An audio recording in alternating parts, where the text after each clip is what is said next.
Hello, hello, hello. Welcome to Royal Sussex Live. Welcome, one and all. Well, well, well, what a big day this is. I tell you, one of those rare occasions when I had everything set up for today. You may have noticed that the thumbnail has changed. I had everything set up for today, and then all of a sudden enters Variety. Variety magazine. It is like the Bible of the entertainment community in Hollywood. Variety. That is where you would find things like auditions and scouts and all that kind of stuff. Variety. I don't know if you've ever heard that before, but you know how they say that Vogue magazine is like the Bible of the fashion industry? Well, Variety is like the Bible of the entertainment community.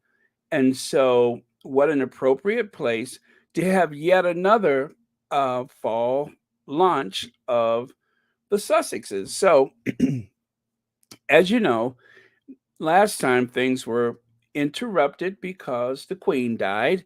So, and you know what I was thinking too is that you remember how they said the Sussexes were shopping for another home? That they were at the ranch in what is it, San is it Yacitro, whatever. Um San Yacito. Well, it wasn't that they were shopping for a home. It was obviously a fashion shoot, a magazine shoot. And so obviously that's what it was all about. And so they got that wrong, but very very nice photos. Actually, I love the photos. And I tell you, every time the Duchess does a photo shoot, you can see that there it's like she's freer and freer to express herself. I mean, not that you need a photo shoot for that, but you know what I mean. So you got the archetypes. um I guess it was a conference just for archetypes and Spotify, or was it just for Spotify? And so you got that. And then of course, here's the photo with Dayani and and then Variety. And there's probably something else in between that has slipped my mind for the moment. But yeah, this is like a big 48 hours. And I couldn't be more excited if I tried. So anyway, thank you guys so much for your patience. But I had to, I had to read the article and I had to add photos and stuff for today. So but I'm glad because this is definitely going to help out the Sussexes a lot, especially the Duchess of Sussex. So it is quite worth it. So let me say hello to a few people like Black Queen, Marine Reed, Grace Takaru, yes, Church Nelly, Legs, Terry, Pam Porter, Marcia Ware, Elaine Parker, Nash Singby, April May, Pam Porter, Beverly Hardy wants to say hi to a few people. Masakoli and Mimi Ameya, Naomi Maria, W. Ed, Brenda J. Yes, Church Nelly, that's right. Hi, Church Nelly. Tell them people to put those thumbs up, would you? Make sure you hit that like button. It really does help with the algorithm. Hey, Lydia Washington. Wow. Oh, I tell you, Meghan is the moment.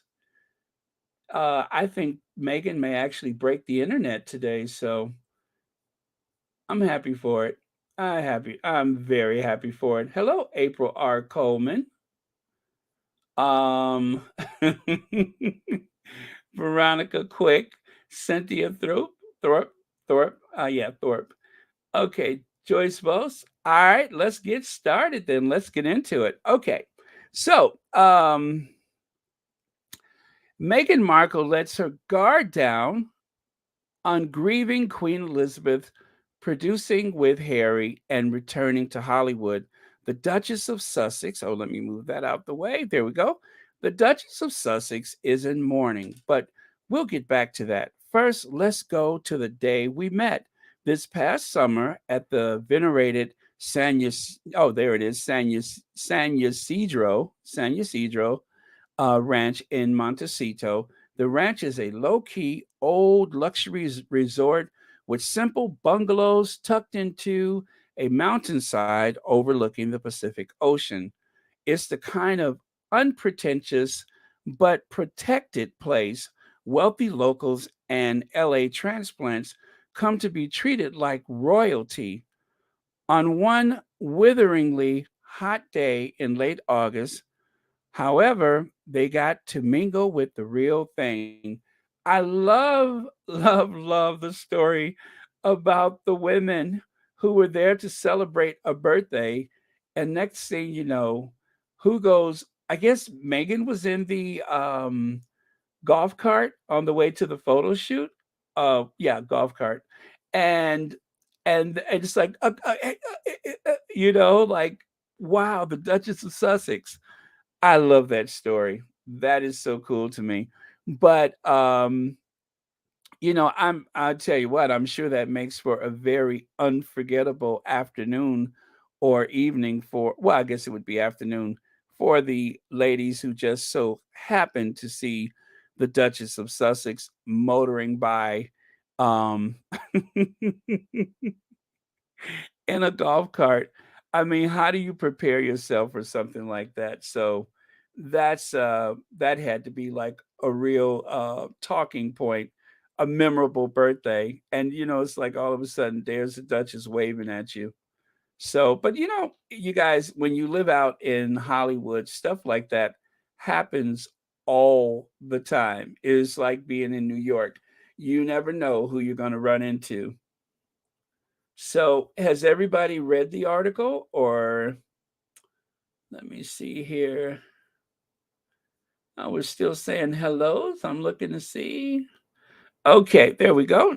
Not my favorite picture, but the article was amazing. I wish they would have picked a different picture to be on the cover, though, says Michael Miller.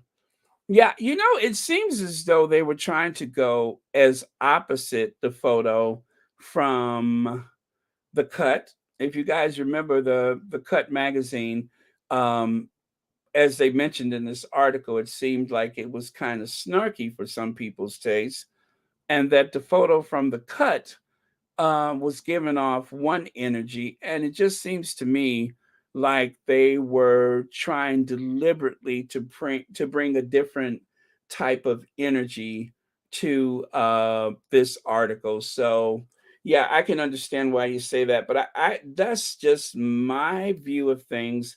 Is that maybe they were just trying to bring like a different energy to it, and so for that reason they chose, because to me the photo looks extremely angelic, whereas the other one was kind of like in your face. And so if I had to guess, or if I had to bet, I would assume that that was what the goal was to try to offset the other article, just to make sure that no one would ever confuse the two. Um so yeah, I guess it's like such a departure from the last magazine interview, and it's almost like a polar opposite. So whereas the other one was looking directly, into your soul, and this one is kind of, eyes to heaven, and very optimistic and on to bigger and better things, which I guess you could say about the other article. But let me know how anybody else feels about it. But that is a good point that you make, Michael Miller, is that I think it's just that it's so different. um let's see. And Michael Miller says, what you are not saying is there are no leaks in Montecito. None of the women mentioned anything to the tabloids and news outlets. No, they didn't. They didn't. But it was mentioned that the Sussexes, people probably assumed that they were shopping for another home. But what's interesting is that, how do you get to In-N-Out Burger and nobody recognizes you. I'm assuming that the Sussexes, and it's like I had been saying for some time, is that they're not trying to live behind, 10-foot walls or anything like that. They will be out and about, and they have been out and about in the community, and nobody's been the wiser. So thank you so much for your comments, Michael Miller. Ray Raquel. Oh, I'm sorry that you're saying hello to some people. Thank you so much for being here, Audrey Teschner. I'm so glad you're here. Let me see. There are no leaks in Montecito. Nobody knew anything about the fall. Yeah, and Michael Miller, you're absolutely right. And so yeah, I don't mean to confuse the two. There are no leaks in Montecito, and people were totally unaware. This photo shoot has caught everybody off guard, which just goes to show you guys. Remember how everybody was like, "Oh, what?" Well, not everybody, but some people were like, why did they move to California? If you're trying to avoid the paparazzi, that's the worst place to be, and yada, yada, yada. However, the sensibility about certain things like that, just like Oprah, appealed to the people at the interview that this stays between us. And guess what? There were no leaks. So I'm not surprised that this totally caught people off guard and nobody was the wiser. Leg says, I wasn't the let me see. I wasn't the fondest of the picture either. However, I typically like more direct pictures. It is a nice picture, but I feel like it is a very fairy-like and fluffy. I will agree that it is different. Yeah, and I that's my take on it. Is simply that they were trying to avoid the the thing with the cut because, as you know, the cut was jarring for the derangers. It I think the cut was very direct and in your face, and perhaps it was just a matter of, okay, we just want to make sure that people can instantly know that this is not the same type of interview. This is not the same photo, obviously, and so in the spirit of that, I think they just basically, oh, very good, Annie Bullard. Great read. Yeah, and just basically they wanted to make sure that nobody would confuse the messages, the intention, and certainly not the photos. So, um, yeah, but yeah, so I guess that may be a little sticking point with some people is the actual cover photo itself. However, we got to get our hands on that magazine, don't we? We got to get our hands on that. Thank you so much, Legs. The focus was on Meghan. I'm sorry, the focus was on Meghan on the cover, not what she was wearing. Let me see. You saw that throughout the article. Yeah, some of the photos, and you know what? I'm going to get to the photos in just a moment, but thank you so much for your comment. And thank you for clicking on my channel. Elaine Parker, thank you so much for the super sticker, and thank you ever so much for watching Royal Sussex. Hello, Judy Regoat. Brenda J, thank you for the super sticker, and thank you so much for watching Royal Sussex, and happy Wednesday to you. Okay, so let's move on here.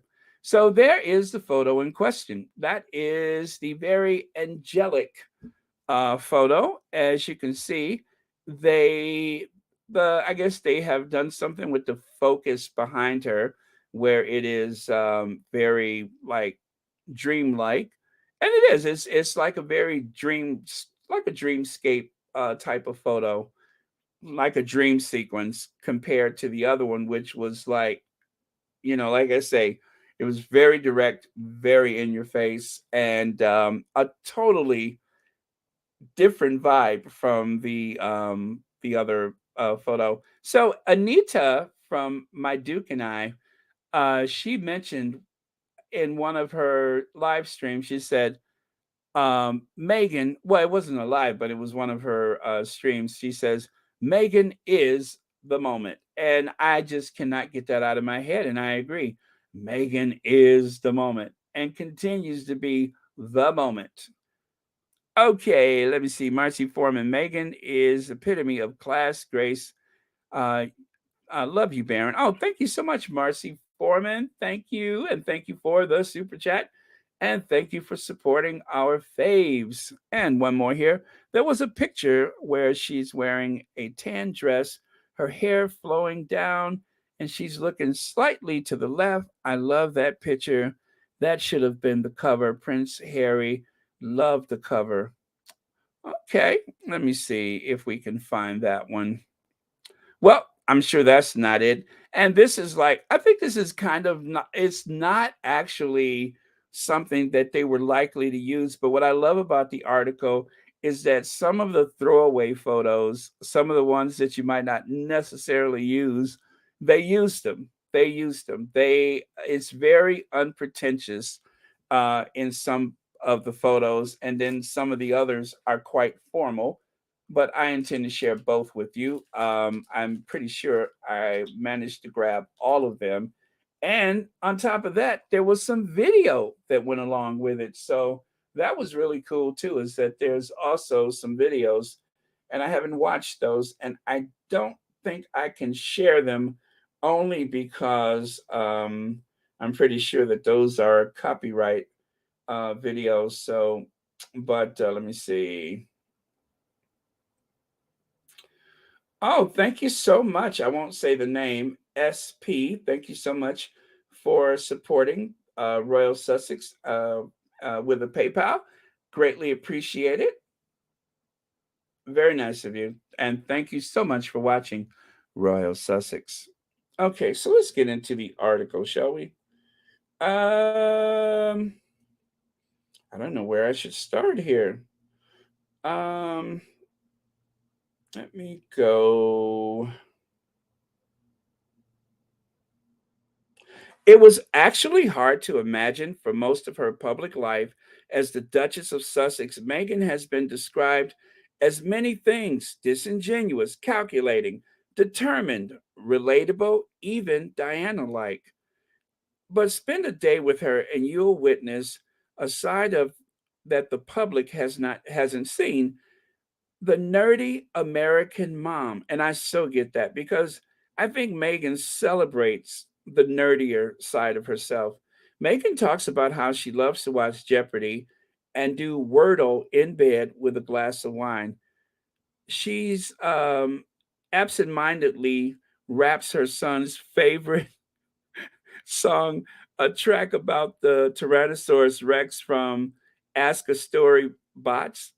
I don't know what that is, Ask the Story Bots, but I guess it's some kind of kids thing, and talks enthusiastically about Beyonce, specifically how Cozy is her favorite song from the new album. If it's the song that I'm thinking of, I think everybody's crazy about that song.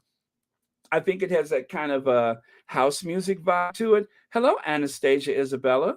Claire Kane is here. Hello. Okay, and let me see. Claire says, so much Sussex related content this past week.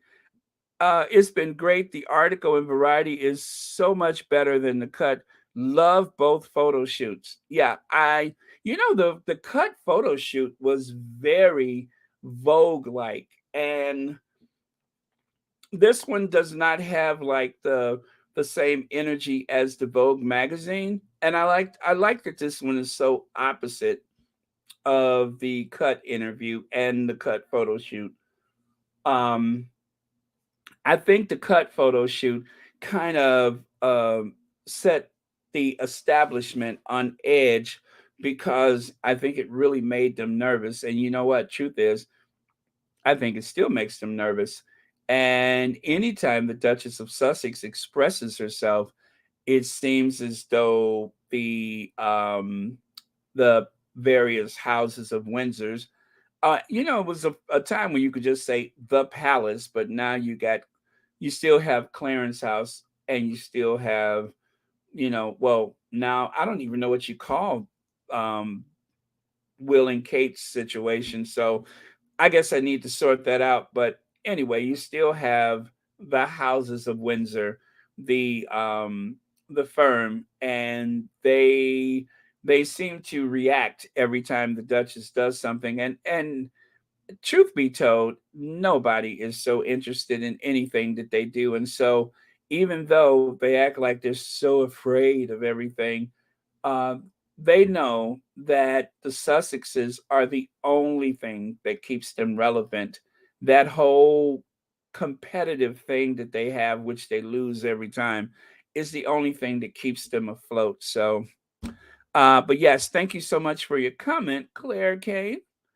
All right, I'm going to go here. Let me see. Kids indoor. Oh, wait, kids indoor. That moved. There it is.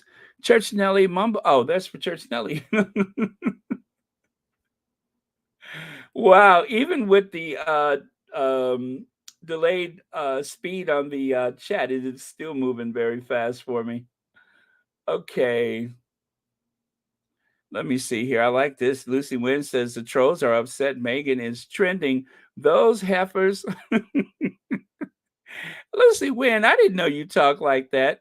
Let me do it some justice then. The trolls are upset Meghan is trending. Those heifers should be grateful the squad helped the royals trend worldwide. Hashtag Peggate. Hashtag Duchess of Tiny. Is that better, Lucy Wynn? Those heifers. I told you, anytime something starts off with those heifers, just lean into it because it's going to be really good. So, yes, those heifers.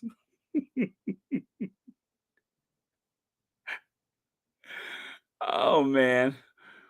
Charles says the Posh Tatler Gossip Mag cover is a full story about the new home they were looking for. Obviously, it was false. Yes, that's what I'm saying.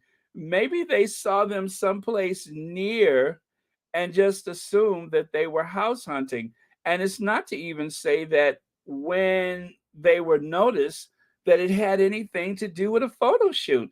As the article said, this is a place where some people come to relax. It's like people that already live in the community or live in the Los Angeles area will go to this certain enclave, this San Ysidro, and they just go there to chill. So it may not have had anything to do with a photo shoot. They could have just been out and about. But I guess anything that is not related to the stately, palatial, opulent, and yet very picturesque Sussex manor has got to be house hunting. So one minute they're too broke to survive, the next thing you know, they're trying to buy Oprah's house. So um, I guess you have to go with they don't know what's going on. So in lieu of that, let's just make up something.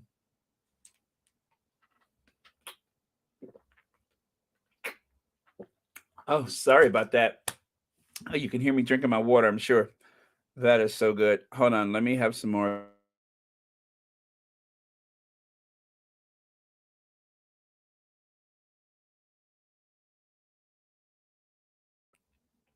Good day to stay hydrated. Okay, so the video of the photo shoot was Aldo. Very good.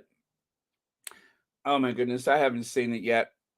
I'm looking forward to it though, but I have not seen the video as of yet.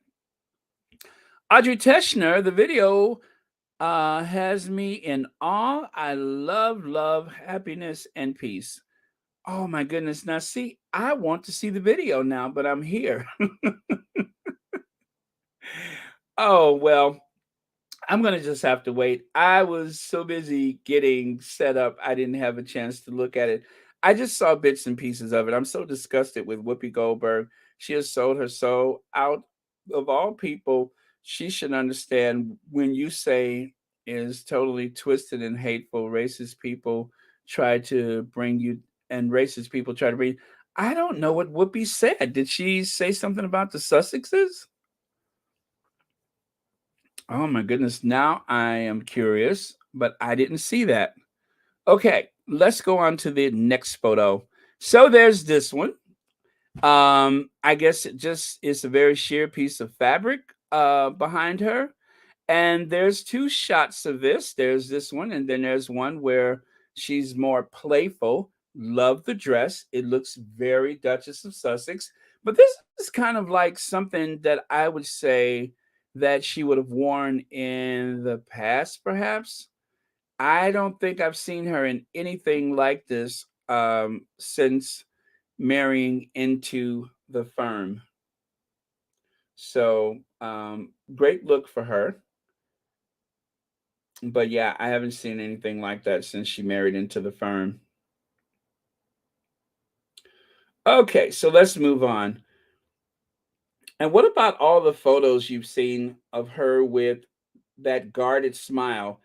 At the shoot, she couldn't have been more at ease as she shook hands with every crew member, stylist, and photographer's assistant. She shrugged off the pop singers of contemporary radio in favor of her 1970s road trip playlist. So I guess instead of whatever music they were playing at the photo shoot, maybe she inserted her own playlist, which, as it says, is 1970s road trip music, which is very cool.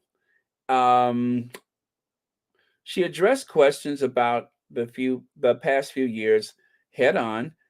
She burst out laughing at the drop of a hat, and almost like a princess in a Hollywood movie. When asked what she wanted most out of life, she said, "Joy."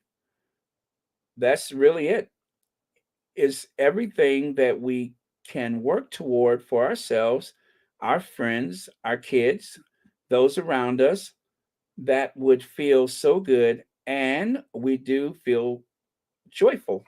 Very cool. All right. And Megan was set to be honored for the 2022 class of Variety's Power of Women, celebrating notable achievements in entertainment and media by women throughout the year. She was to be feted for both philanthropic and creative work, including a podcast called Archetypes, of which she is the host.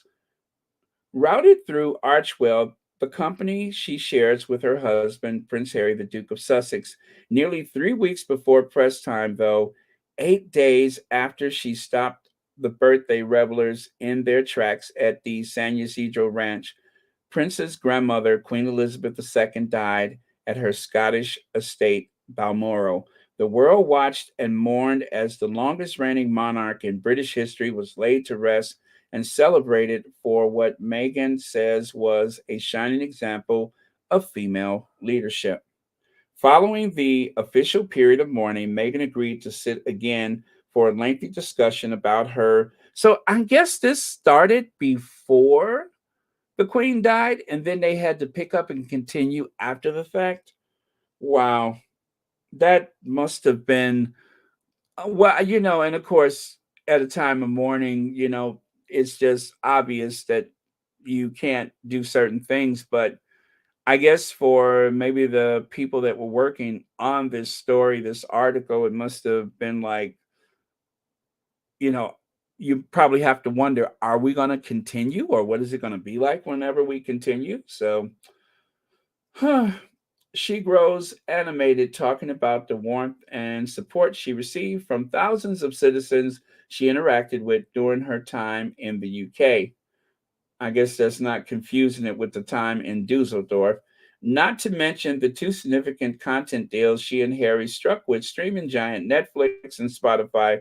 The two young children, Archie Harrison and Lilibet Diana, at the center of the Sussex household, the singular mission behind Archwell, and how tenaciously she has fought to build the life and company of her dreams. Well, let me see here. I'm gonna take a look at some of your comments. Oh, okay. Well, should be helpful. Maureen Reed, if people Whoopi should know better, If I'm sorry, if of all people, Whoopi should know better, or maybe she doesn't recognize what it is like to be desirable for your looks. Oh, oh. C-Mac, C-Mac. You know what? Let me put some Carmex on because you just almost made me split my lip. How dare you?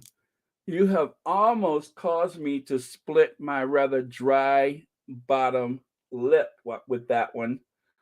So let me just Carmex my lip so I can be ready for you. Okay. Now,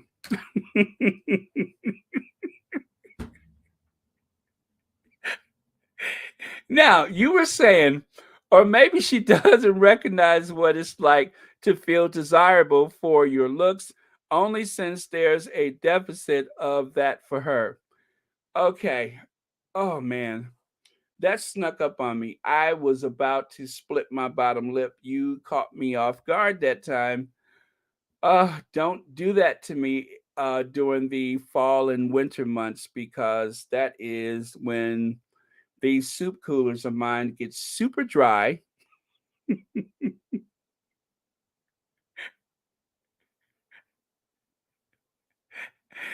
Let me try that again. Or maybe she doesn't recognize what it's like to be desirable for your looks. I'm going to move on.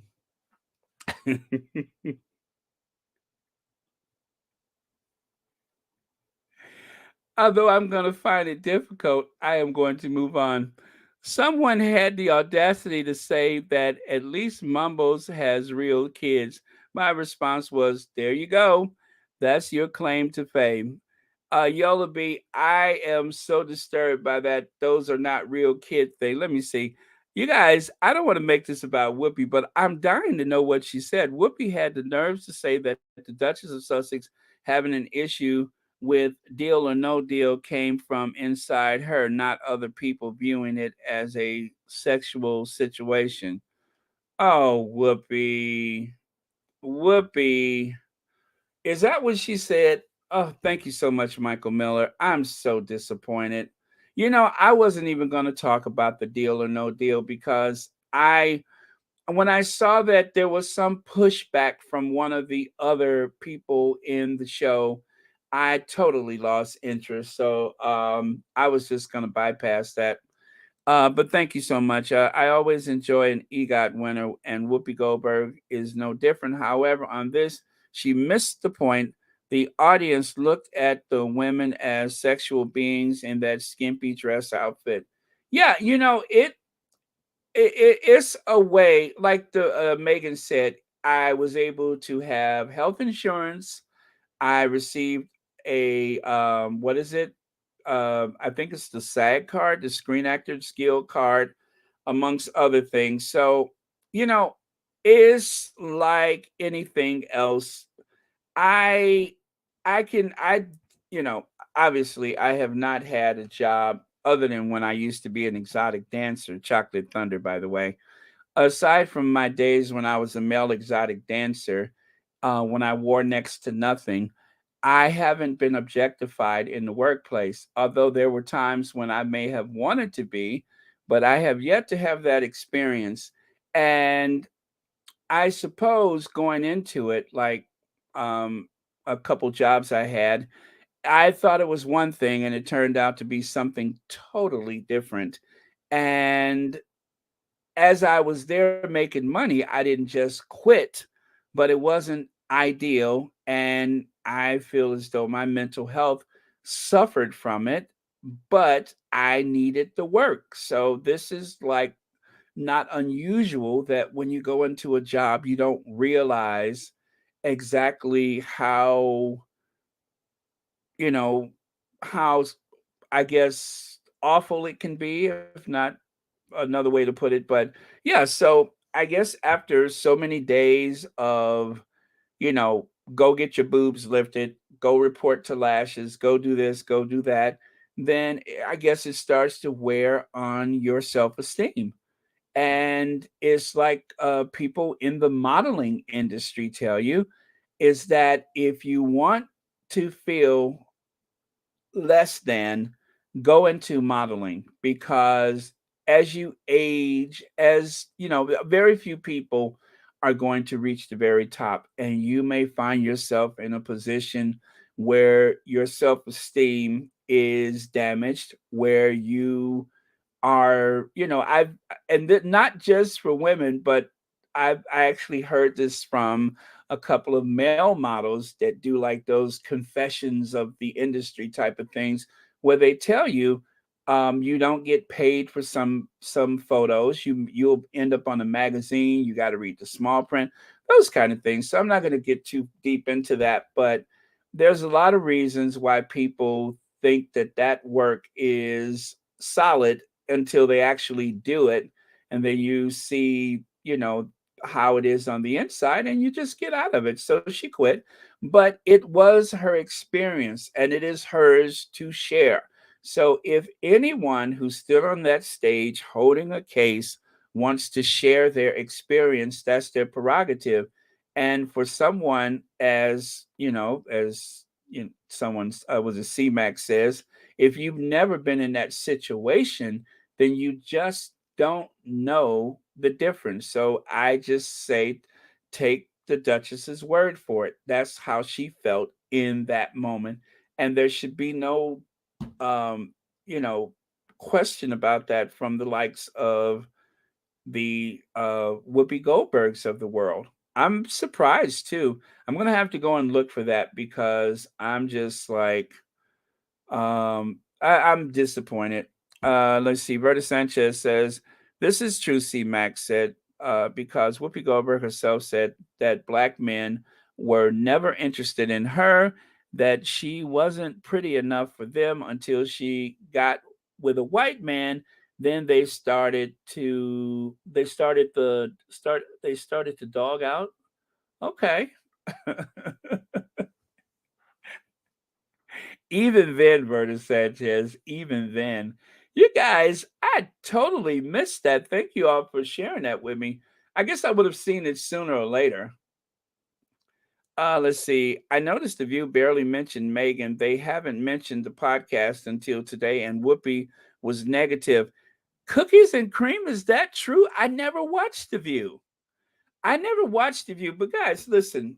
I told you how I felt about The View. It's not much different about how I feel about Loose Women, except for Loose Women is just really a group of angry old white women that seem to have it in for this woman of color. And when there's someone black on Loose Women, they don't seem to ever really say much.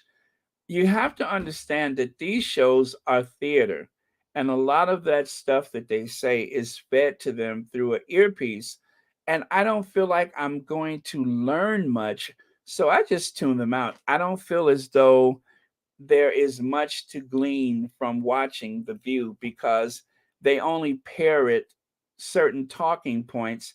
Every so often Sonny will say something that is so in your face. I love it. And Whoopi used to do that, but Whoopi has kind of withered on the vine. She's not as feisty for the right things as she used to be. And so I used to watch years ago, and I was always glad to see Whoopi make this hell of a point about something, but she hasn't really done that in a while. She's not, it's almost as though she has been shackled so much, or should I say, she has been silenced to the point that she is not free to express herself like a real person anymore. I don't feel that old Whoopi style that was there some time ago. It's like now that she's the moderator, she's changed to this um barely um credible person when it comes to certain talking points. So yeah, that's why I stopped watching. Thank you, Cookies and Cream. Joan Garcia says the world does not function according to Whoopi, so she just runs her mouth like other talk show hosts.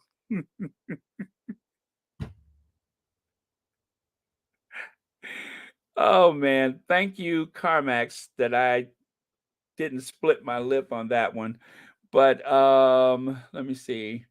Boy, you guys, I wanted to talk about the photo shoot, but if y'all want to talk about this, that's fine. Let me see. A lot of these talk show people do not research their topics. They get their info from gossip papers like the Daily Fail. Marine Reed and the producers feed lines to them. That earpiece in their ear helps to guide them in their conversation, not to mention the notes that are given to them before the show. So it is so, they have certain things, certain points that they have to cover according to the wishes of the overlords or the network. So they are not free to speak as they like. I don't care who's sitting up there in those chairs. Now, the guests, perhaps, but most of those people are not free to speak their mind. If they do, they will find themselves unemployed. I promise you, that is the way it is. They don't have a lot of freedom. And yes, they don't do a lot of research. And it is frustrating when you hear them say or quote something about the Duchess of Sussex, and they are totally way off the mark with it. Lorna Williams says Whoopi Goldberg went on The View because at the time she was broke. She was not getting parts or movies. With The View, she started producing her own movies. Yeah, I mean, it keeps her visible and relevant. So it makes a lot of sense that she's there. But if you guys remember, Whoopi had a talk show of her own and it didn't last long. It just kind of went down in flames. Lydia Washington says, "Oh, that's for. Let me see. I love how we are online making our positive comments about the Sussexes and ignoring the hateful majority's negativity. So much so that they are commenting on our silence." Very good, Yellow Bee. I didn't think about that, but very good. So Leg says a super chat. I agree with Cookies and Creams. The royal family used their influence since the Oprah interview. Sonny has allotted to Meghan, but you can see no one else would. Yes, Legs, exactly. I didn't know that The View had gone silent on Meghan, but yeah, I guess that influence from the palace, just like with Amy Robach's revelation, where they wouldn't allow her to speak on that particular subject with Andrew. It just goes to show. But okay, I'm going to remind you guys just one more time the leverage that the palace uses. If you want to cover this funeral, this wedding, or the Troop in the Colors, if you want to cover the coronation, you won't talk about XYZ, right? And just so happens, just by chance, nothing to do with them pulling the plug on that story about Andrew. But every time there's something that happens in the UK, who is the correspondent of choice? Amy Robach. As a matter of fact, even if they send other people over, like for instance, what's his name, TJ or Robin Robbins, you have the whole crew, and she's always part of the team. It's as though the price of her silence, or as a way to say thank you for not pushing this narrative. Here's a nice position. Allegedly, this is what happened. Here's a nice position where you cover everything to do with the royal family. So the networks, the legacy media, they do make money from the royal family. There is still an interest there. And so, as long as that interest is there, they are going to keep dancing to their music. But that is the leverage that they use. If you want access, you will play along. Otherwise, NBC and CBS will be here, but you won't. That's just the way it is. And so they play along with them from my amateur layperson, working class point of view, it seems to be that that's exactly what's going on. But yeah, I am very disappointed with Whoopi Goldberg. I guess it was a reason why I stopped watching The View, and maybe that was one of them. But I just never feel like I'm informed watching The View. I feel like I'm like being guided to a point of view that I don't actually agree with. I don't care for that show anymore. It's just nothing that I'm interested in. I used to even watch The View if there was somebody on there that I don't even watch those. I just don't feel like it's moving, so I don't bother. Audrey Teschner, thank you for the super sticker. Super chat. Sussex family is free and happy. That is true. We are doing our own thing. The Sussexes are doing their own thing. And as much as they have tried to contaminate the Sussex squad with their hate and hostility and negativity, we just keep on keeping on. Antoinette Kennedy says Whoopi's comment on Meghan, open comment about Meghan Deal or No Deal episode of how it made her feel, and Miss Whoopi's comment throw me for a loop, in which I believe Whoopi didn't hear the entire message. Okay, okay. Um, you know what? I was going through the article, but let me just see if I can go to the Deal or No Deal and see what Meghan said. Let me see. I'm just going to skip through to that because I want to get the direct quote from Meghan. It is in the article. I'm sure that's where I saw it, right? Let me see. You didn't grow up pretty. So much of what I ended up thinking about when I thought about Paris. Okay, so that wasn't it. 100th episode. Okay. Dealt with. Okay. Would you consider going back to acting, going through this process you did with the monarchy? Nope, that's not it. Ideal for Archwell. Oh my goodness, where is it? The Deal or No Deal? That was back in high school. Work day. Snack breaks. I don't see the Deal or No Deal. What part of the article was that? Let me see. Oh, I love this. Um, sped past a group of 60 something women who made the trek to Montecito to celebrate a milestone birthday, teetering on the dusty cobblestone walkway in their wedges and kitten heels. The group stopped dead as Meghan waved and smiled from a golf cart, delivering her to variety cover shoot. Can you imagine one of the women wistfully, after the Duchess had passed, perhaps talking about the life she had led thus far, an American woman meeting and marrying a handsome young prince beloved by all the world, or maybe as we were there to discuss the life she's leading now. Oh man, I love that. I didn't see the thing about the Deal or No Deal, and I don't want to spend too much time looking for it. Let me see. But I mean, I read it already where she said that she felt objectified by the experience and that at a certain point she quit. Oh, it was in the beginning. Oh, thank you. Thank you so much. I totally forgot about that. It was in the beginning of yesterday's podcast. Oh my goodness. See, there is so much coming out. I know I saw it somewhere. Well, in this case, I guess I heard it. Thank you, because I was sitting here thumbing through looking for it.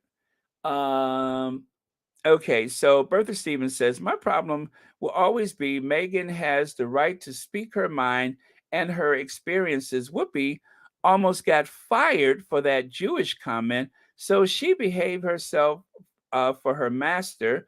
I stopped watching it too.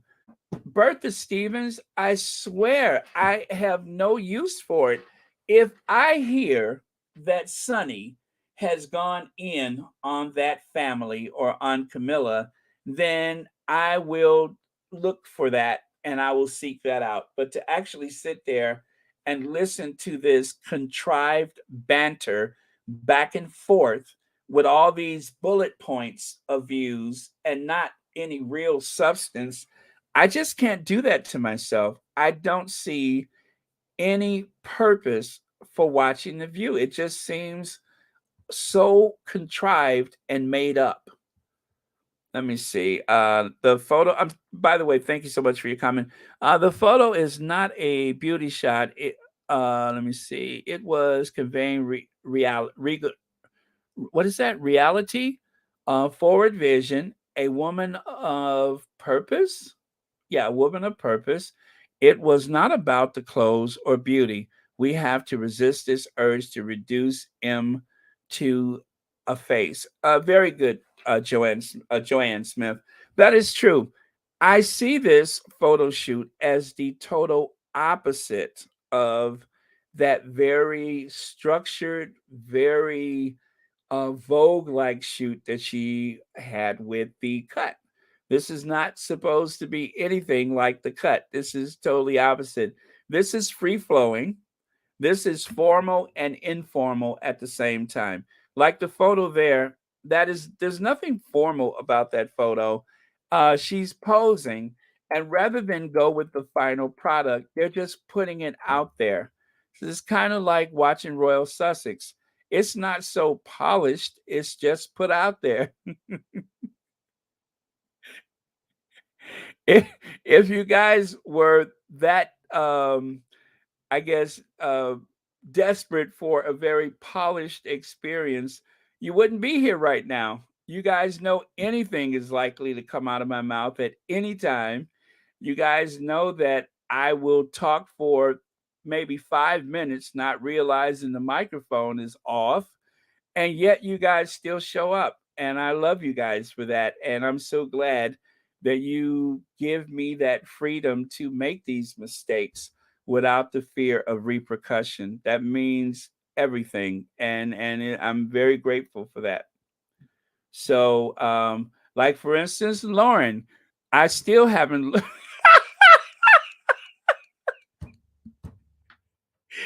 Right on time, Lauren. I still haven't looked at that email. I still haven't looked at your email, and I just got reminded about it just now. That is the spirit of Royal Sussex. So I would very much thrive in a photo shoot like the one that Meghan had, where you have a little of this and a little of that. Never the same experience twice. You just never know. How many times I said, okay, that's it for today, guys. I'm not coming back after Ginger Avenger. And then 3 hours later, I'm still talking. So I I like this photo shoot for that reason, because it is this and it's that and it's not the whole of anything. So Lauren has a super chat. Hi, Baron, Black Queen, Lydia, and Cookies and Cream. Hello, Lauren. Thank you so much for being here. And thank you so much for watching Royal Sussex. Okay, so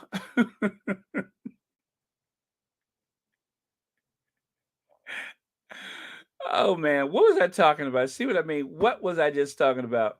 Oh, I was talking about the informality of some of the photos from the photo shoot. Phyllis Johnson says that is why we can't achieve nothing for our race, because we don't stick together, and it is a person of that to put down another woman. We should rejoice at their accomplishments. Thank you so much for that, Phyllis Johnson. And that was like one of the things that I had a problem with Wendy Williams is that Wendy Williams just didn't never seemed to evolve. She was still um at a certain point, Wendy Williams was punching down instead of punching at. She was punching down at people, and she was going after people that were either at the lowest moments in their lives when they could barely afford to fight back or were barely able to fight back. And it would only exacerbate an already problematic situation, and she had nothing positive to offer people in trouble. And in particular, she seemed to target women of color, which, okay, fair is fair. Nobody's above criticism. But when you know that a person is going through the absolute worst, when you know that a pregnant woman of color is living in a servant's quarters over in Windsor Great Park, and she's pregnant and she's vulnerable and she's unable to clap back, she's unable to speak, she has been removed from public view, and you go after her, calling her a gold digger or something of that, she's after the bag or whatever it was she said, that is unforgivable. That kind of unnecessary criticism is is very harmful to the subject, the person that is subject of that. And of course, it's heartbreaking to people who love that person. So that's the big difference is when you're punching down at someone rather than adding something constructive. So if you have nothing to say about the Duchess of Sussex for months at a time, and then when you do say something is something hypercritical, then to me that seems as though you're just going after a person. Just like today, we are not in agreement about the cover photo for this photo shoot for this magazine article. Okay, fine. We're not in agreement about that. Some people plain just don't like it. Fine. But if that was all that you've had to say for the last 6 months to a year, then I would think that you're being unfair to that person. If you it's like sometimes when I read the comments for Royal Sussex, and I notice that it's a person whose name I have never seen, and they have nothing constructive to say, but everything is super hypercritical, then chances are I block that person because I know already that this is someone who's trying to undermine my self esteem, especially for situations that may even be out of my hands. I mean, I'm just an amateur doing this.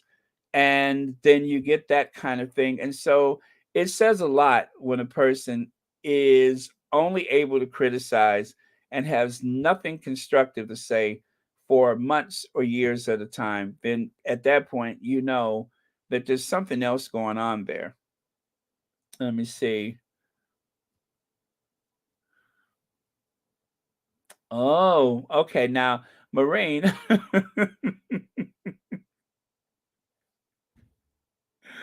Oh man, yeah, yeah, true. And she did repeat everything that the Daily Mail said, and that was quite disturbing. Let me see. Let me see. Lauren says in a super chat, "You're right. The relaxed shoot is more Meghan. Absolutely, because okay, we all read the article from the Cut, right? Megan's mentioned, and I don't remember the exact words, but she didn't seem very pleased with the amount of attention that was, given at the Cut for the photo shoot. The photos were brilliant. Absolutely, they were brilliant. But remember, Harry said, "Oh, yes, you can be a model." But Megan, she didn't criticize anybody. She was just saying, "I'm a mom, not a model." And I guess if it's like acting, like when Megan says, I probably won't act again, or it's not my intention to act again, I believe her because I think that she had had her feel of that experience in the days of Suits when she finally said, why do I have to emerge from the shower in the towel? Why do I have to be naked in this scene? You know, and that was Megan taking her power back. Okay, I understand that you want my character to be sexy, but and it's the same thing with the photo shoot. I think that the shoot for the cut was a bit rigid for her taste, and this was a way to give her her power back by allowing her to have fun with it rather than this very Vogue like cover shoot. Do you guys understand what I'm saying with that? Because I do remember she was just a little exhausted from the cut, and I guess these photo shoots, they are exhausting, and she's a mom. She's not a runway model. She's not, you know, a Vogue cover girl. She's a mom. And I think she celebrates being the mom more than she wants to be on a magazine cover. So, and I love that about her, that she has enough humility to just enjoy being a mom and enjoy putting her company and financial affairs in order, as well as her philanthropy. Those are the things that are most important to her. So, this is a way to give the energy that she has to the photo shoot as opposed to someone else's rigid, structured, very artfully done, very, you know, sharp edges rather than these soft pillow-like edges. I just think it's a big difference in the energy. Thank you, Lauren. Baron, when people have issues with their lives, the things are not going well in their own home or personal life, they need to bring others down with them. Wendy was unhappy, so she wants others to be. Well, Bertha Stevens, as Tabitha Brown says, what is it about my happiness that triggered you? Boy, I tell you, Tabitha Brown said that, and Wendy ain't been the same since. What is it about my happiness that triggered you? Oh my God, that was the epic takedown of a lifetime. Okay, guys, I'm not even sure where we are right now because I think this Whoopi Goldberg thing has kind of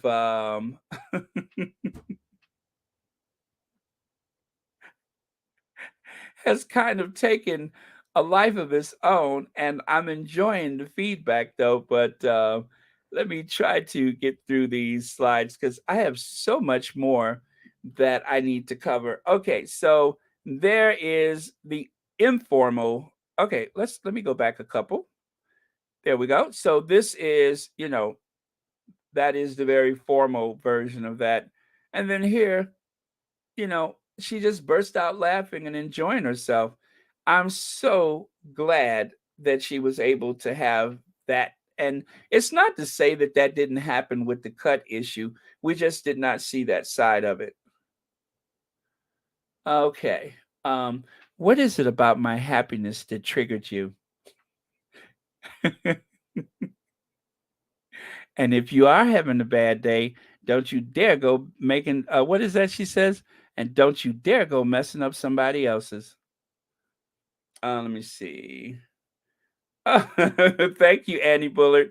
All right, let me get through this. Okay, so this, I believe that is a parachute.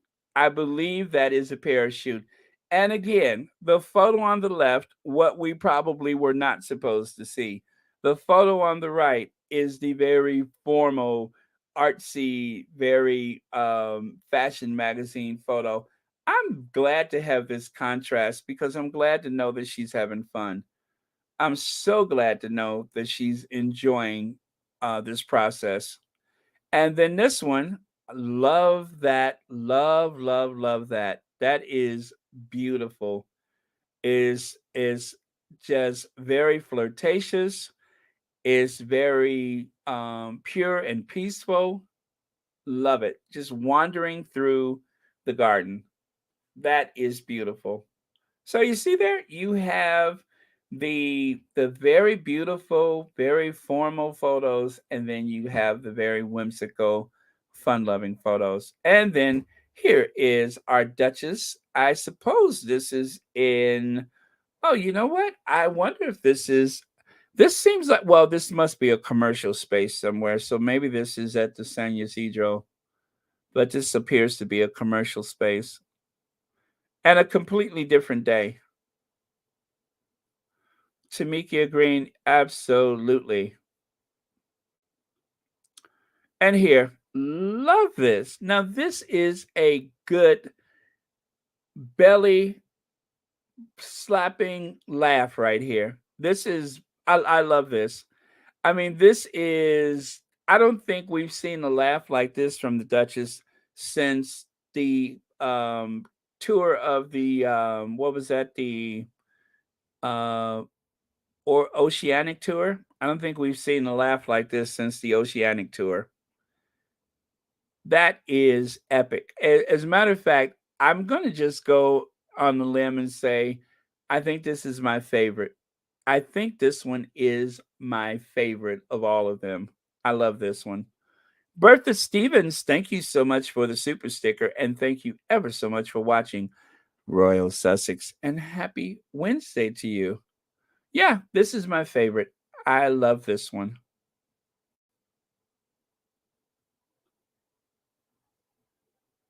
And here's a nice behind the scene. See there? I mean, everything is everything. And just think all those people on the crew that worked on this photo shoot did not leak a single word of it to the press. None of the tabloids knew this happened, and there was a whole crew of people involved. And why is that? Because there are no leaks in Montecito. See there?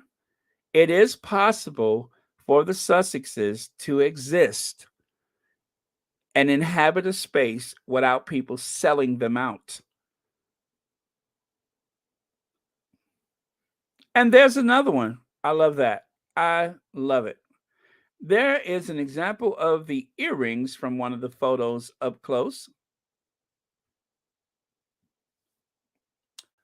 And okay, you guys, I managed to grab this.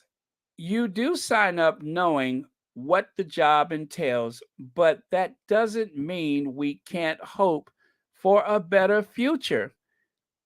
Meghan Markle has said uh, she quit being a Deal or No Deals briefcase girl because she felt objectified. Okay, so the audio is not perfect. Again, I had to kind of grab this from the Twitter, but I'll share it with you.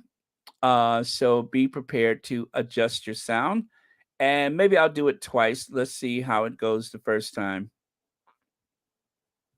But yeah, so this is one of those shows where you don't expect to ever like share a tweet or a quote from them, but on this occasion they seem to well, anyway, the lady there, she decided that she sided with the Duchess of Sussex. So okay, take a listen. Let me get the sound up for this. I don't think she's playing the victim at all. She's just hosts a podcast that happens to be about addressing archetypes that and labels that women are given, not through choice. I can absolutely identify with Meghan on this one. I've worked so many of these jobs, temp jobs, as a jobbing. Oh, I'm sorry. That let me do it again. That buffered. Let me try it again. Be about addressing archetypes that I don't think she's playing the victim at all. She's just hosts a podcast that happens to be about addressing archetypes that and labels that women are given, not through choice. I can absolutely identify with Meghan on this one. I've worked so many of these jobs, temp jobs, as a jobbing actress, and in between work, you have to take on something that pays the bills. But you do sign up knowing that that's what the job entails. But that doesn't mean we shouldn't hope for a better future for our daughters or our nieces. I've worked jobs where it was expected of me to wear the high heels and the lipstick and look the part. And there will be male counterparts that are doing the exact same job who weren't expected to be sexualized. And you realize that you're just there essentially as a mannequin. Okay, so there you have it. That is what was mentioned in that particular show. I have no idea who this lady is. This was just something that was shared on the Twitter. Maybe she's Nicole Thorpe or one of those people that you see, Daisy McAndrew. I don't know. I don't know who she is, but that was her take on it. And she said, I'm going to have to side with Meghan on this one because I have worked those jobs where I had to wear the heels and the lipstick and I was treated like a mannequin, whereas the male counterparts did not have that expectation. They didn't require that the males walk around with their shirts off and showing their well-defined abs and chiseled features and such. Although that would be nice, but that's not how it went. So, um, so she obviously felt in agreement with her on that one. All right. So, let me see. Kenitha Ash says the woman who spoke listened to the podcast. Whoopi didn't. Oh, Kenitha Ash, that's brilliant. Thank you so much for saying that. You're absolutely right. Whoopi probably just did not listen to the podcast. No research was done. She just threw it out there. Poor Whoopi. Oh well, now she got the squad giving her the side eye. That's not good. There's no middle age, overweight, unattractive ladies on Deal or No Deal. They had a type. Yeah, that's very true. Very true. Could you imagine if they had the cast from Loose Women doing Deal or No Deal? Could you imagine that? I'd pay to see that.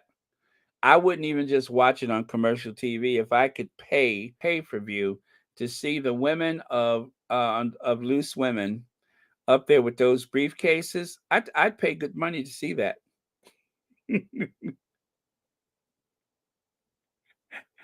As a matter of fact, throw Ingrid Seward, throw her in there too. I'd pay good money. And who else? Who else could we throw in there with those suitcases? uh, oh, okay. Oh, wait. That's not the one. There it is. So that was Nicola Thorpe. She's the one that spoke up for her. Thank you so much, Elaine Parker. Let me see. Those poor ladies in short dresses and 5-inch heels. Yeah, please put the deal, or I mean, no, I'm sorry. Put the Loose Women, put them on Deal or No Deal. Or as a matter of fact, why not the View? Have the View and the Deal, and the View and Loose Women. Have all of them go up there and hold those briefcases.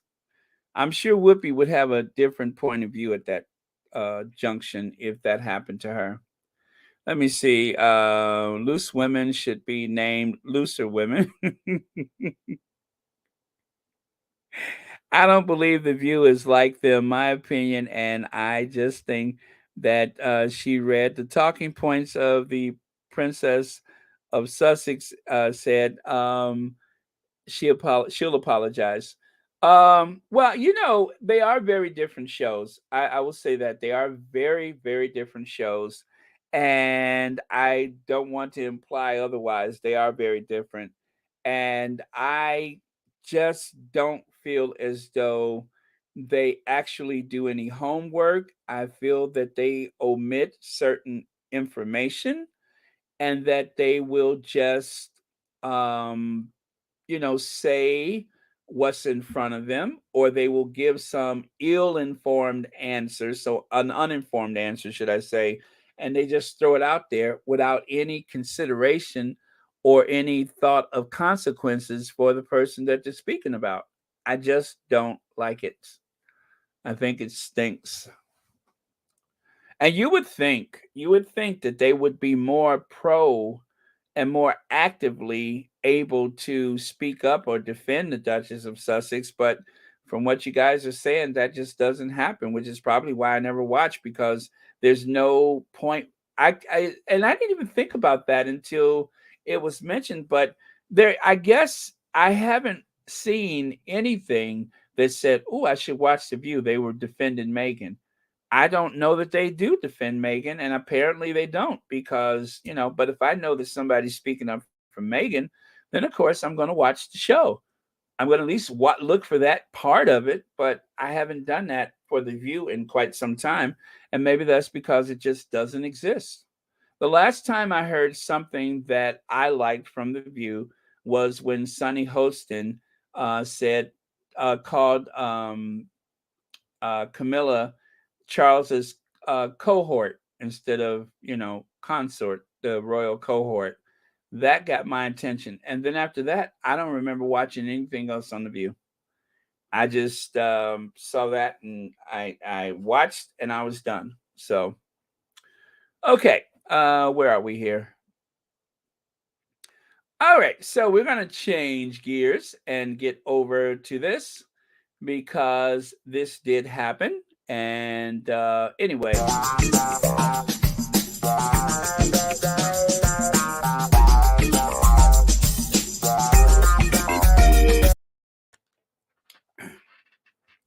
Iran's protests are the first counter revolution led by women. This is a first. This is a first.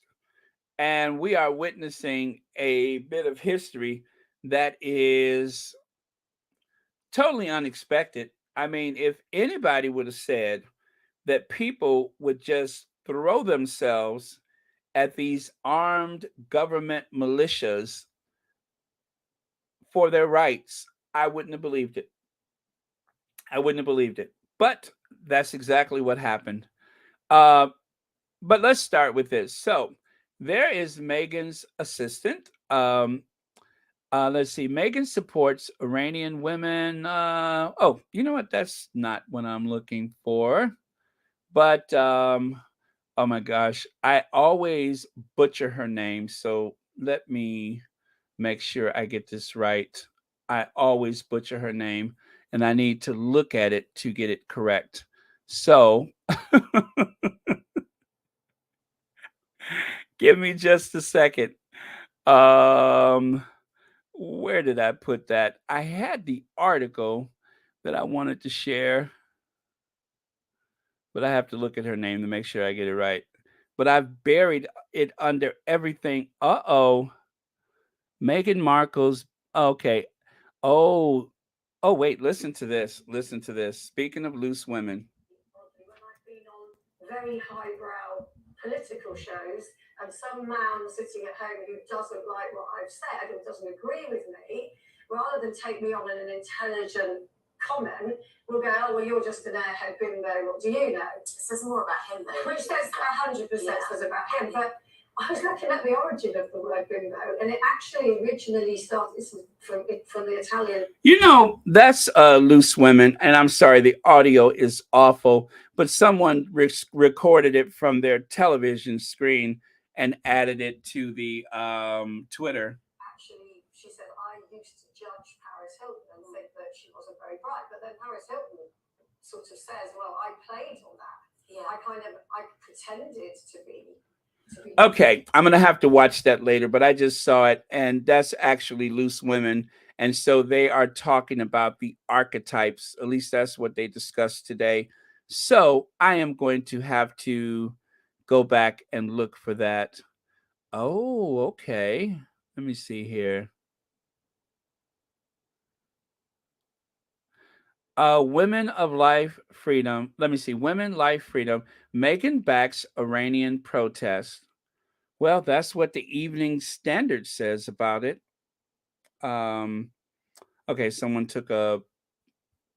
Okay, I'm gonna save that and look at that later.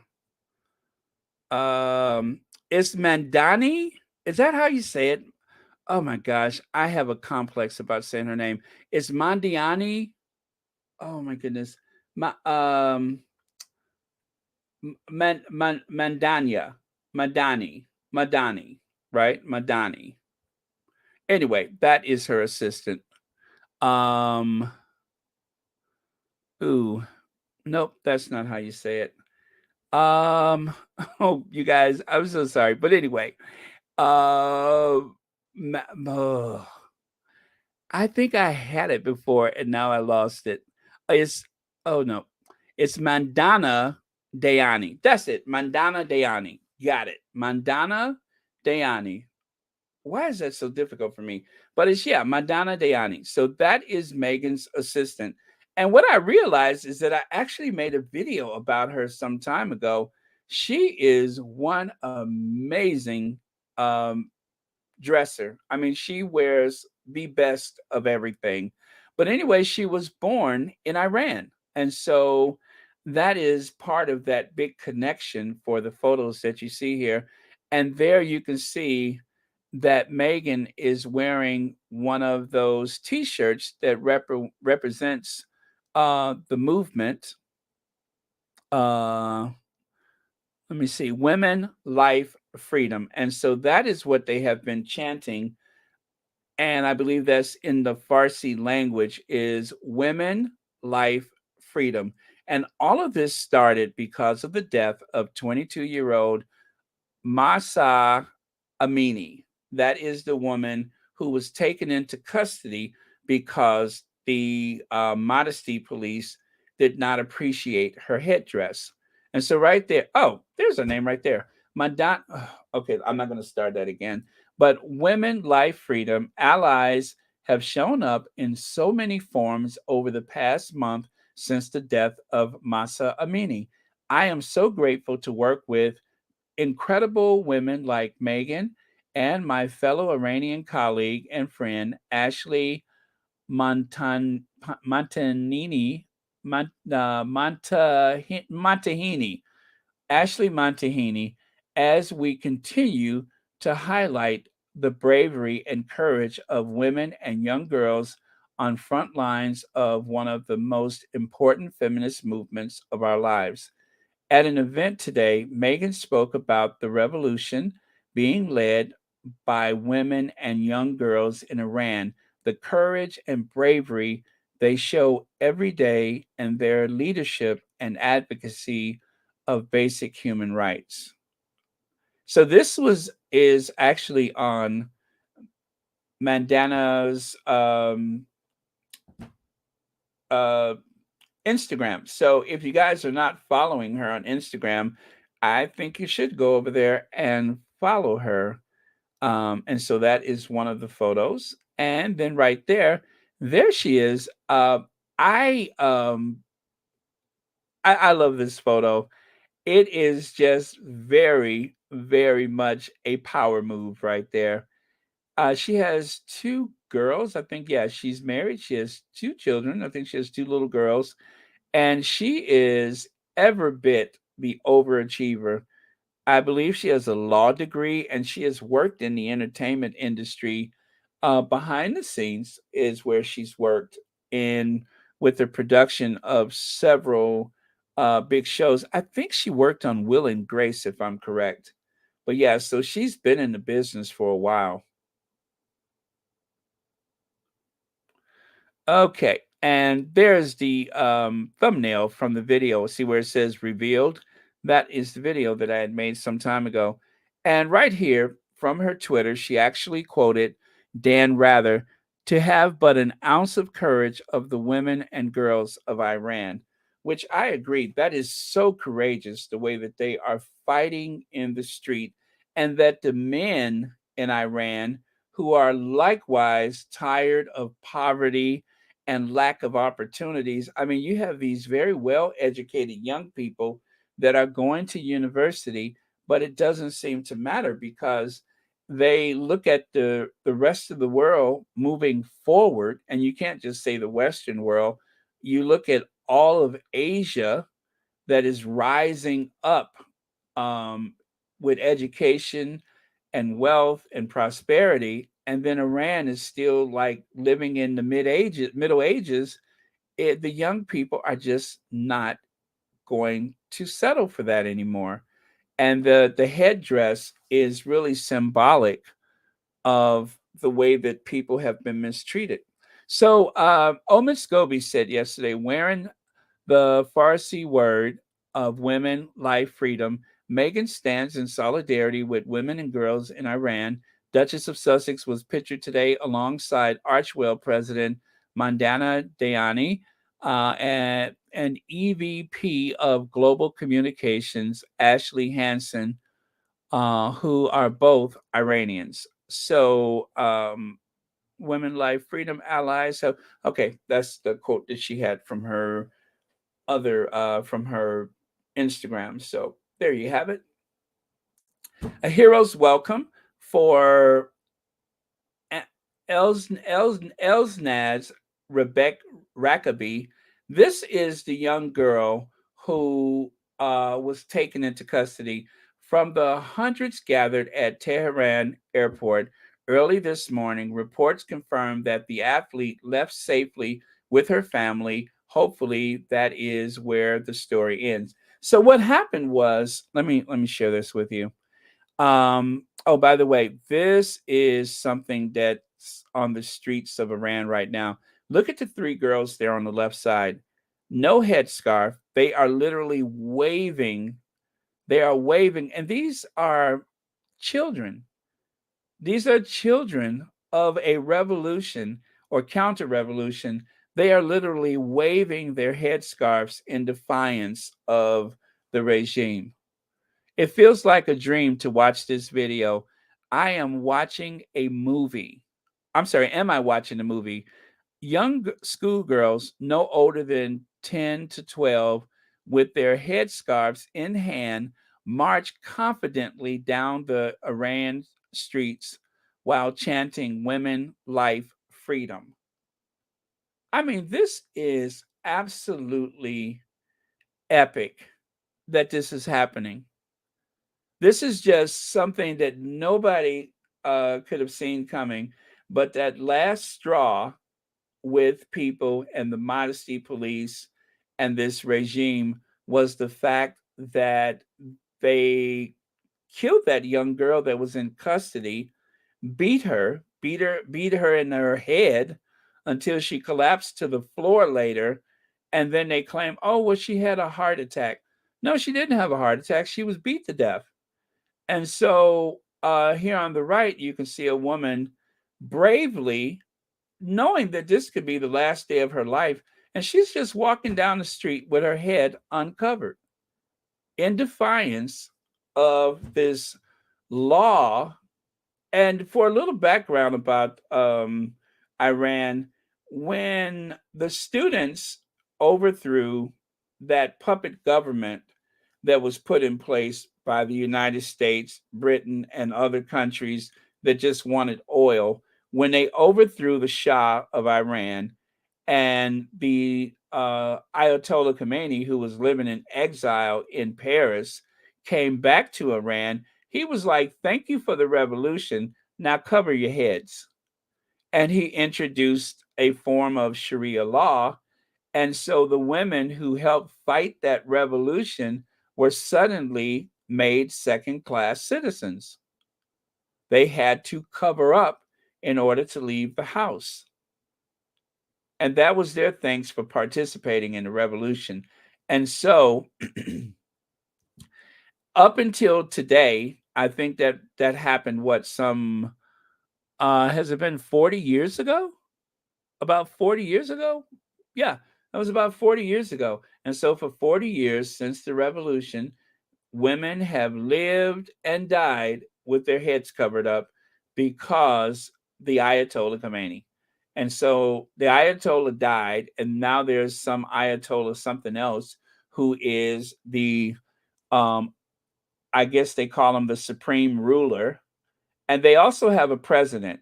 And the last president the president they have now, every time they get a new president, the first thing that he wants to do is go after the women. And so then he tells the modesty police to turn it up a notch or two. If you see him, arrest him, beat him, whatever.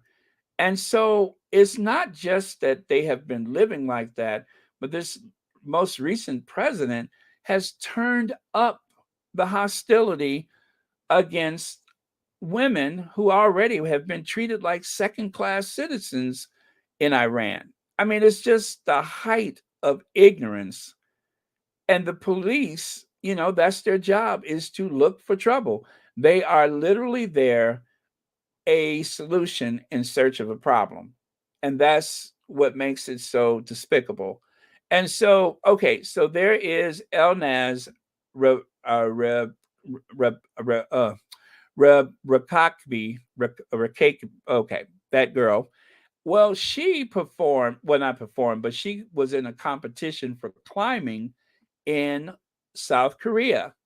And in solidarity of the movement, she decided to compete without her head covered. She's just wearing a headband and she is flaunting a ponytail. And that got back to the regime in Iran. And so when she returned from this competition, she was arrested. She was made to disappear. And while she was gone, people speculated that she would never be seen alive again, which was only going to add fuel to the already big storm and fire that is this counter revolution. So Amnesty International is alarmed by reports that El Naz is being held incommunicado and may be forcibly returned to Iran, where she is at real risk of arbitrary arrest, torture, and all other treatments for violating the authorities' compulsory veiling rules. Well, so far, she's back with her family. She was arrested, but she's back with her family, and everybody hopes that she's quite safe. So that is what's going on. What a week it has been for women. Madam Speaker, who we found out wants to deck Donald Trump.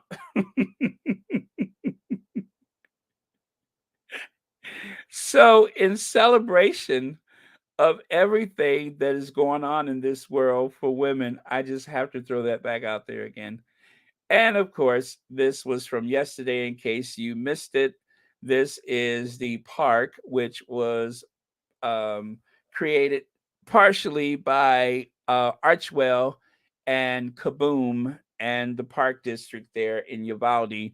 And this is a way to create a fun space for some of the survivors of the Uvalde tragedy. So there on the left is the placard. You could actually see it there on the left photo here.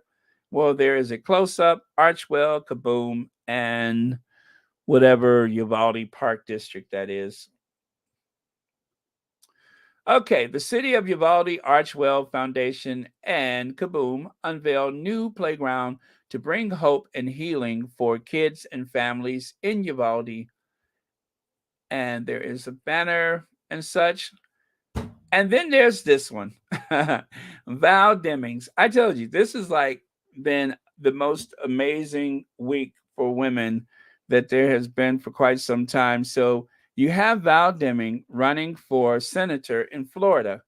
Well, the odds are stacked against her because, as you know, there's that very large Cuban community, which tends to be super conservative.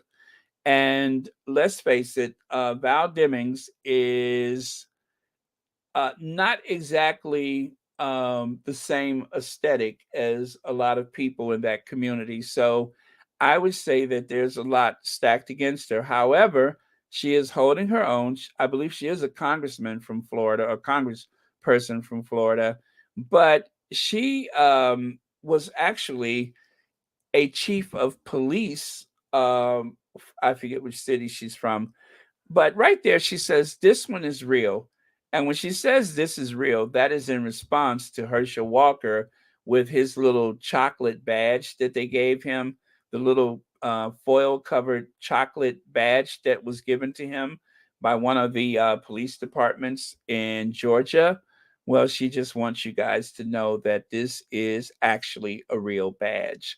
And there on the right side, she gave Marco Rubio the what for. Did you guys see that? She socked it to Marco Rubio in a way, it was like the most epic takedown that has happened in politics for some time. And I will share that with you. Let me see here. The majority of people in our nation want us to do just that. How long will you watch people being gunned down in first grade, fourth grade, high school, college, church, synagogue, a grocery store, a movie theater, a mall, and a nightclub, Congresswoman, and do nothing? that is time. I want to. The majority of people in our nation want us to do just that. How long will you watch people being gunned down in first grade, fourth grade, high school, college, church, synagogue, a grocery store, a movie theater, a mall, and a nightclub, Congresswoman, and do nothing? That is. Now, mind you, this is coming from a former law enforcement officer. And, you know, that's the thing is, if anybody knows the insides and such of the gun control issue, it, of course, is Val Demmings, because she's lived it, she's experienced it, and she has rose through the ranks to become a chief of police. That did not just happen. That was because of her hard work, and that is because of her knowledge. Let me see. Joan Garcia says, Baron, I watched it. Rubio kept looking down while Demmings talked. He should, because he is, he's been there too long. He hasn't affected much change. He has been dressed down by Donald Trump only to find himself supporting Donald Trump. He didn't even have enough courage to stand against someone who talked to him like he was like some little doofus or something. So he deserves to look down at the floor. Right? Right? I'm telling you. You know what, guys? I'm just going to say this. I'm going to say this. If there were more women in leadership, there would be so fewer, not absolutely none, but there would be fewer wars, for one. And of course, this idea that we just take for the sake of our families, you would at least have a larger portion of leadership where they consider families instead of just their own family. And that's the big difference, is that women in politics, not always, of course, you have some that are just dreadful, but for the most part, they do consider families. They know the struggles of at least half of the household. And so at least you have that type of representation. But without that, if you keep having a bunch of old men who went to the right schools making laws to affect families, children, then the results is laws that benefits who? Wealthy white men. That's where the majority of the laws benefit, is the wealthy white man, whether it is supporting the criminal justice system, which of course does nothing but make money. It's like a new form of slavery, or whether it's supporting expensive medication, hiking up the prices and making this big windfall for the pharmaceutical countries, and so many other things. I just think it would make such a big difference if one day we wake up and half the United States Senate is women, half of the Congress is women, or even better, the President of the United States is a woman. I just think it would make a great deal of difference to the way laws are written and the laws that people vote for. Okay, so Christian Amanpour, she's also of Iranian descent. She was born in London, but one of her parents is actually Iranian. I think is her mother, or is it both of her parents are Iranian? But anyway, she is of Iranian descent. And oh, wait a minute, her mother is Iranian, but she was Catholic. So yeah, one of her parents is Catholic, and her father, I think, is not Catholic. I think he's a Muslim. But anyway, so she knows that part of the world very well. And when it comes to journalism, when it comes to reporting on that part of the world, who knows better than Christian Amanpour? I mean, there's quite a few people. I'm not just going to say she's the only one, but there's quite a few people, and she is so respected in journalism.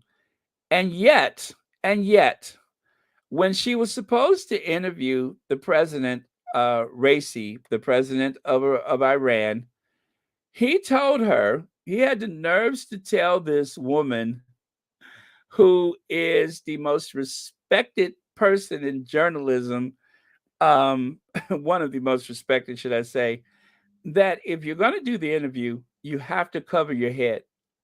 And she's like, I'm not doing it. And so he refused to sit down for the interview because he has been such a hardline, hardcore supporter of the modesty police, and because his first task as president of Iran, not the supreme leader now, but just the president, he doesn't have the last word, but he's responsible for administrating the government. His first goal was to suppress women's rights, to have women arrested and beaten if they were not covering their heads properly, and so on. So, when she was supposed to interview him while he was at the United Nations, he refused to do it. And so we walked away. The interview didn't happen. As protests continue in Iran and people are being killed, it would have been an important moment to speak with President Raisi. But he didn't want to do it. He refused to do it because she wouldn't cover her head. And so she sat there and waited, and he never showed up. How do you like that? But as you can see, not only has she won, I think she won the prestigious Peabody Award for journalism. She's also won an Emmy. But don't forget, she is still a girl. And there she is in a gown, which I've never seen before. But there she is with a one-shoulder gown. Does that look familiar? Does that look familiar to you guys at all?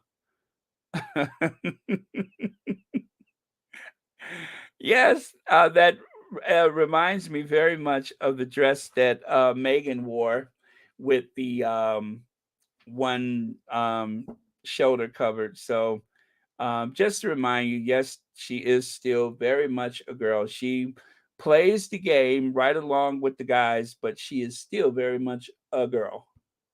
So there we go. And again, I told you, this is like a history-making moment for women. Anna May Wong will be the first Asian American on U.S. currency. She will be the first. Anna May Wong. The film star had a trailblaze, one more time, not a trailblazing.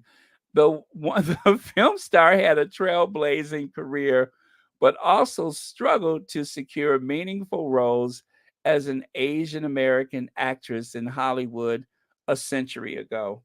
So just as movies had gone from silent to talkies, there was Anna May Wong fighting for recognition in an industry which still is lagging behind for Asian Americans. Anna May Wong in a 1930 publicity photo for Daughter of the Dragon.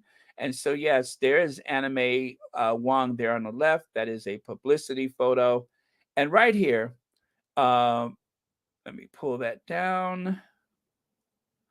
Wong left a promotional lobby card for King of Chinatown, 1939. She received top billing in her role as Mary Ling. So to received top billing. If you look at the bottom of the thing there, Anna May Wong is mentioned first and given credit first for this film called The King of Chinatown, which was a huge step in the right direction. That was something that was almost unheard of, but yet almost, let me see, this was 1939. So yeah, so what is it, over 80 years ago? She managed to finally get top billing after 10 years in the industry. So she will be the first Asian American on American currency. Okay, let me see here. Oh, there we go. And there's some good news for you guys. Here's some good news. Did you guys know that 73-year-old man finally gets a job? It's true. He finally got a job. 2 in 3 Quebecers believe the monarchy is outdated and that Canada should sever ties. So 2 out of 3 people in the province of Quebec, Canada, wants the monarchy to go, which I think pretty much speaks for all of Canada. I think that the majority of people have decided that, oh, I'm so sorry, Black Queen. I don't think so. Let me see there. It's a quarter. It says $quarter. So that is a 25-cent piece. There you go. Yes, that is something that will appear on one side of the quarter, I believe. So yes, you may save it, but no, it's not a commemorative coin. So it's probably the start of a series of coins, I'm going to guess. All right, and then there's this. A House Divided, the trailer for The Crown Season 5 arrives Thursday. So don't forget to look for this tomorrow. They are going to have the first trailer for the series, which I believe starts November 5th. And then there's this union case collapsing like House of Cards. Well, it is coming. I believe a year from now, they are going to have a referendum to vote for Scottish independence. The momentum is still moving in the direction of independence. It is going to happen. 2 nations entered into this treaty. One does not need permission from the other to dissolve it. And so there are people in Scotland that are reminding them that I believe it's a 300-year-old treaty to unite the 2 nations of Scotland and England. They're saying that as Scotland is half of the signatories on that ancient document, that we don't need permission for a referendum. So there are some people who believe that Scotland needs to ask permission from England to secure this referendum. And Scotland is saying, no, we don't. We don't have to do that. But again, that is only an opinion right now. That doesn't cover everybody. And this is still going to happen. On Saturday, May the 6th, 2023, they are going to protest the coronation. So if you guys want to see the man in the yellow t-shirt, I guess you have to be there May the 6th. Now, what part of there, I don't know. But it's going to be interesting because by May the 26th, that referendum a year from now is more likely to happen. And so there is going to be so much going on with that island between now and, let's say, the referendum that's coming. You have the coronation, and you have the Scottish Welsh independent movement, as well as a likely to reunite, a likely whole and complete Irish Republic. So all of these things are in play right now. All of this is in play. So this is a lot, you guys. It's just so much going on. And I'm just like, oh my God, I already had plenty to talk about tomorrow. And then here comes variety. And also it's Black History Month in the United Kingdom. And of course, thanks to the subscribers from the island who have returned since The Crown is about to come back. Well, Netflix shares has jumped 2.4 million subscribers. So people were trying to write off Netflix. Netflix is rallying back in a huge way.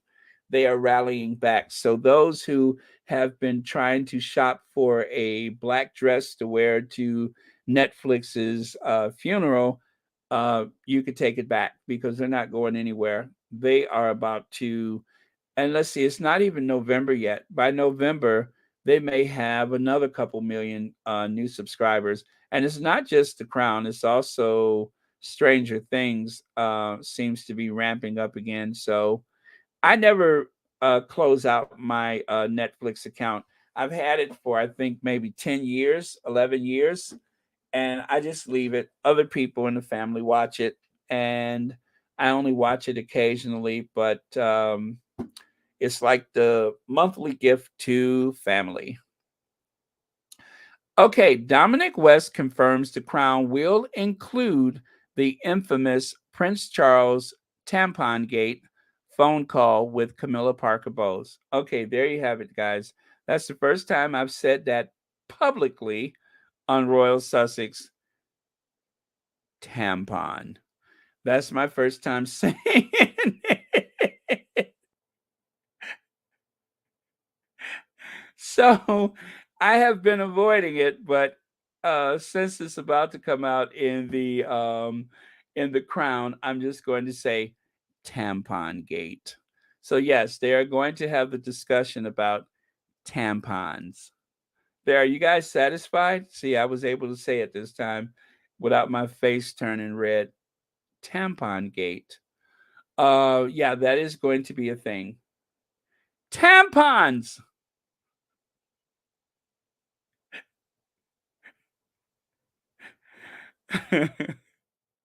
There, I got it out of my system. And check this out. I don't know who this girl is, but it is they could be sisters, right?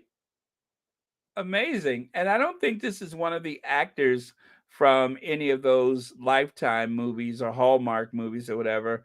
I don't know where this photo came from, but it was on the Twitter yesterday. Tampons. Okay, now it's starting to get weird. John Oliver, I've turned down an OBE. Did you guys know about this? John Oliver turned down an OBE. John Oliver was about to receive his American citizenship. And when the palace heard about it, they contacted him and tried to get him to receive his OBE before he became an American citizen. And he turned them down.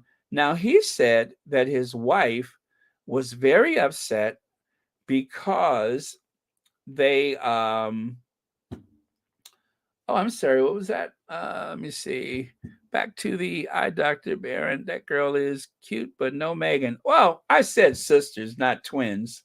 But let's see here. His wife was furious because she wanted to go to Buckingham Palace. And John Oliver said he told his wife, he said, but you don't understand. There's a thing in the UK, it's called a class system. And anyway, John Oliver just did not want to feed into the whole thing with the class system. So he turned him down. And anyway, eventually he received his American citizenship. So now he's a U.S. citizen. Stephen Hawkins turned down knighthood in late 1990s, a fact he did not reveal until 2008. The reasoning is not entirely clear, but according to a spokesman, Professor Hawkins does not like titles. And then, of course, I believe it was John Lennon that turned it down. John Lennon turned down his OBE. Actually, he received it and then he returned it with a letter, a handwritten note, and it was returned to Buckingham Palace. Now, David Bowie turned it down. And you know what? I forgot who those other people are up there. I forgot to complete this slide. But the truth is, there's a lot of people, including actor John Cleese, who have turned down the OBE. And remember the woman who played the Vicar of Dimbley? I forget the woman's name, the dark-haired woman, rather large, heavy-set woman. Anyway, she and her co-star, whatever, they also turned it down. I am encouraged by that, but there are a lot of people who turn down the MBEs, the OBEs, and such. They just do not want them. What's that black queen? Mary J. Blige turned it down? Is that true? I'm just kidding. That's not Mary J. Blige. But yeah, other people. Oh, Don French. Thank you so much. Yes, Don French also turned down the OBE. So as much as they want people to believe that everybody there is drinking the Kool-Aid, that's not the case. There are some people who are just not interested in it. And guess what, you guys? I'm done. 1 hour, 56 minutes, 44 seconds. And we are so done today. Thank you all for joining us here on Royal Sussex. Thank you so much for your generous contributions to Royal Sussex, as well as the PayPal I received. Thank you very much for that. Also, thank you for clicking on my channel. And don't forget, you guys, hello, Ivy here.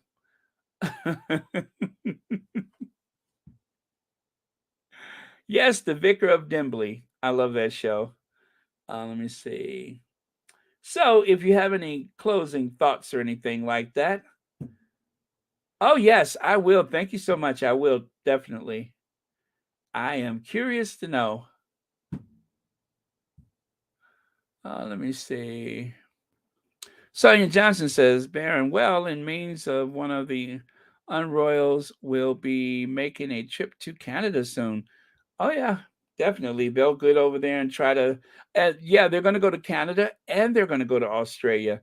And you know what? I meant to talk about Australia, but whatever material I saved for that, I don't know what I did with it. But that was like a couple days ago.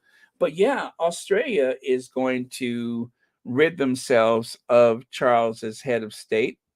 It was just a matter of time. Some people weren't willing to wait, but the majority of the people were just like, nope, after Charles, that's it. But the Cambridges are going to Australia next year to try to solidify support for the crown, but it will be a total waste of time. Plus, you know what? After that Caribbean tour, after that trip where they lost half the Commonwealth, I think that when they do go on a tour again, if they don't, oh, Peter Boyle. Yes, Peter Boyle turned it down as well. He did. Yeah, Peter Boyle turned it down. Thank you for that. That was one of the names I read yesterday. Okay, let me see here.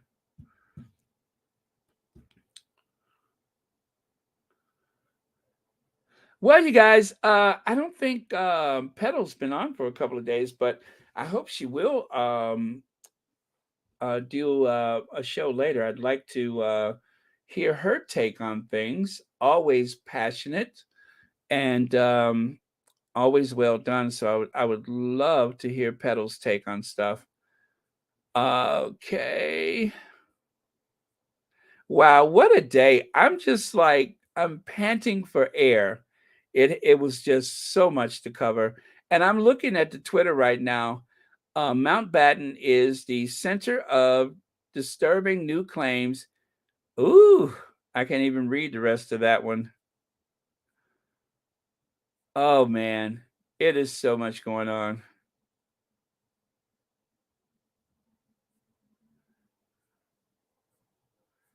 Wow. Yeah, it is so much going on. I am like salivating because of it.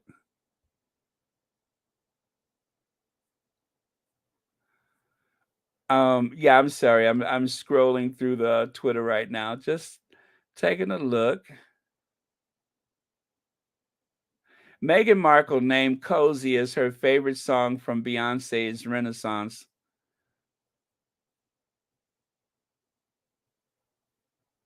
Huh. Okay. All right then.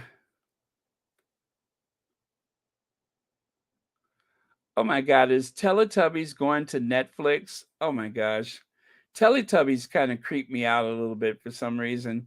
I just thought Teletubbies was a little weird for some reason. I don't know why. Have you guys seen that photo of Mariah Carey and Beyonce? Oh my gosh, they look amazing. But yeah, there's a photo of the two of them together and they look amazing. I personally prefer Freak Me by Silk. Why doesn't that surprise me? Why doesn't that surprise me? Oh, cool. Sharon Sade is on at 5:30 today. I hope she says what she's supposed to say. I would hate for her to have any troubles.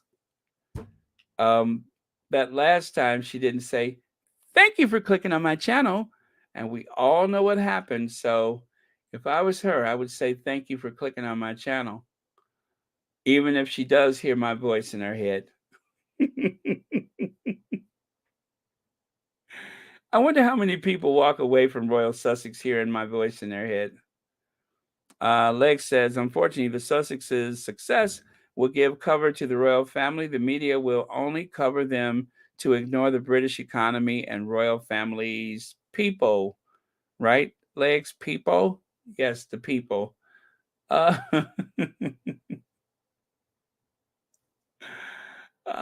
me see.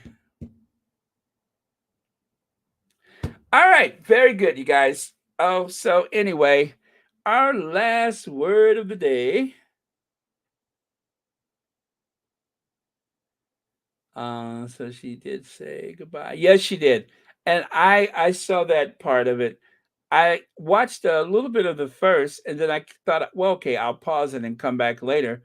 Well, when I came back, the first one was, I didn't know that the first part it got cut off. So, okay.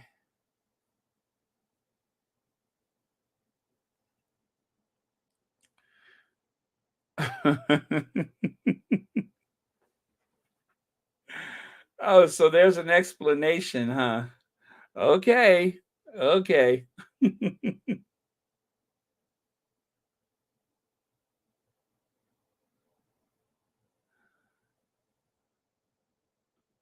Oh, what's that? I can't believe the royal family got Judi Dench to send a letter. Of course, she is dragging out the queen and preserve the reputation of Netflix in the UK. Uh, Whatever Netflix will still do well in the UK. Oh, Judi Dench wrote a letter? Really? Interesting. And I like Judi Dench, and I want to continue to like her. I hope she's not meddling in stuff that don't concern her. Okay, so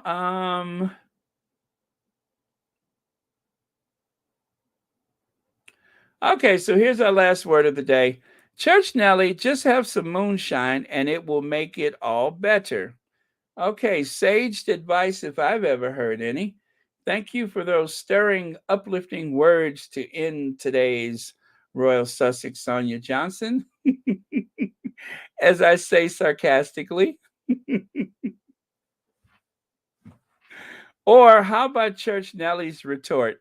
Sonia, moonshine can fix everything. Where's my hubby?